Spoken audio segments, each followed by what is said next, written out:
ഇപ്പോൾ ഇൻഷുറൻസിൻ്റെ ഇമ്പോർട്ടൻസ് എല്ലാവർക്കും തന്നെ അറിയാം. അപ്പോൾ അവർക്കറിയാം ഇപ്പോൾ ഇൻഷുറൻസ് എടുക്കുന്നതെന്ന് വെച്ചാൽ ഒരു റിസ്ക് വരികയാണെങ്കിൽ ആ റിസ്ക് എനിക്ക് എടുക്കണ്ട, എൻ്റെ റിസ്ക് വേറൊരാൾക്ക് നമ്മൾ ട്രാൻസ്ഫർ ചെയ്യുകയാണ്. അതുപോലെയാണ് ഇൻഷുറൻസ് എന്ന് പറയുന്നത്. പ്രൊട്ടക്ഷൻ നമ്മൾ എടുക്കുകയാണ്. അത് ലൈഫ് ഇൻഷുറൻസ് ആവാം, അല്ലെങ്കിൽ മെഡിക്കൽ ഇൻഷുറൻസോ ഹെൽത്ത് ഇൻഷുറൻസോ ഏതും ആവാം. അപ്പോൾ ഇൻഷുറൻസ് പലപ്പോഴും സംഭവിക്കുന്നത് വെച്ചാൽ ആൾക്കാർ ഇൻഷുറൻസ് എടുക്കുന്നുണ്ട്. അപ്പോൾ ഇൻഷുറൻസ് എടുക്കുമ്പോൾ എപ്പോഴും ശ്രദ്ധിക്കേണ്ടത് വെച്ചാൽ നമ്മളുടെ ആവശ്യകതകൾക്ക് അനുസരിച്ചുള്ളൊരു എമൗണ്ട് നമ്മൾ കൃത്യമായിട്ട് ഇൻഷുറൻസ് പ്ലാനിങ് നടത്തിയിട്ടുള്ള ഇൻഷുറൻസ് നിങ്ങൾ എടുക്കുക. ഈ ഇൻഷുറൻസ് എടുത്തു കഴിഞ്ഞിട്ട് പലപ്പോഴും കണ്ടുവരുന്ന ഒരു പ്രവണത എന്ന് വെച്ച് കഴിഞ്ഞാൽ എസ്പെഷ്യലി പ്രവാസി സമൂഹത്തിൽ നിന്നുള്ളവരൊക്കെ ഇൻഷുറൻസൊക്കെ അവർ ആ ഒരു ടൈമിൽ എടുക്കും. ഇപ്പം നാട്ടിലേക്ക് തിരിച്ചു വരുന്ന ടൈമായി കഴിയുമ്പോൾ വിചാരിക്കണം വെച്ചാൽ ഓക്കെ, ഇനി എനിക്ക് ഈ പ്രൊട്ടക്ഷൻ്റെ ആവശ്യകത അത്ര വരുന്നില്ലല്ലോ, എനിക്ക് അത് വേണമെങ്കിൽ കണ്ടിന്യൂ ചെയ്യണമെന്നില്ല, അല്ലെങ്കിൽ നിർത്താം എന്നുള്ളത്. ഇത് കുഴപ്പമില്ല. പക്ഷേ നിങ്ങൾ ആദ്യം നോക്കേണ്ടതെന്ന് വെച്ചാൽ നിങ്ങളുടെ ഒരു ഫിനാൻഷ്യൽ റെസ്പോൺസിബിലിറ്റി, അല്ലെങ്കിൽ ഫിനാൻഷ്യലി നിങ്ങൾക്ക് വരാൻ സാധ്യതയുള്ള ഒരു വലിയൊരു എക്സ്പെൻസുകളോ കാര്യങ്ങളോ അങ്ങനെ എന്തെങ്കിലുമൊക്കെ ഉണ്ടെങ്കിൽ അതിന് വേണ്ട ഒരു തുക നിങ്ങൾ ഓൾറെഡി ക്രിയേറ്റ് ചെയ്ത് മാറ്റി വെച്ചിട്ടുണ്ട്.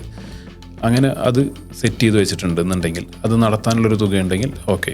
പിന്നെ നിങ്ങളുടെ ആബ്സെൻസിലും ഈ രീതിയിലുള്ള ഗോളുകളോ അല്ലെങ്കിൽ നിങ്ങളുടെ റെസ്പോൺസിബിലിറ്റികളോ മീറ്റ് ചെയ്യാനുള്ളൊരു തുക നിങ്ങൾ ക്രിയേറ്റ് ചെയ്ത് മാറ്റി വെച്ച് കഴിഞ്ഞു എന്ന് ഉറപ്പുണ്ടെങ്കിൽ നിങ്ങൾക്ക് ഇൻഷുറൻസ് നിർത്താം. അല്ലാന്നുണ്ടെങ്കിൽ നിങ്ങൾ ഇൻഷുറൻസ് കുറച്ച് നാൾ കൂടി കണ്ടിന്യൂ ചെയ്യുക.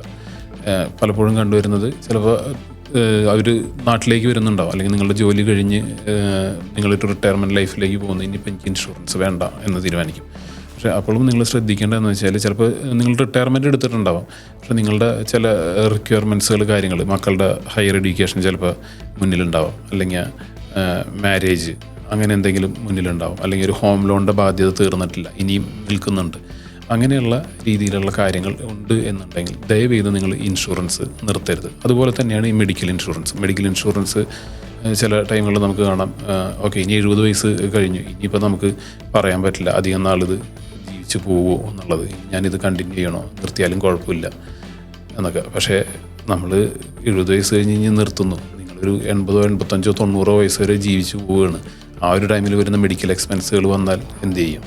അപ്പോൾ ഇങ്ങനെയുള്ള എക്സ്പെൻസുകൾ വരികയാണെങ്കിൽ അതിൻ്റെ ഒരു ഫിനാൻഷ്യൽ റിസ്ക് നിങ്ങൾക്ക് ബുദ്ധിമുട്ട് വരില്ല.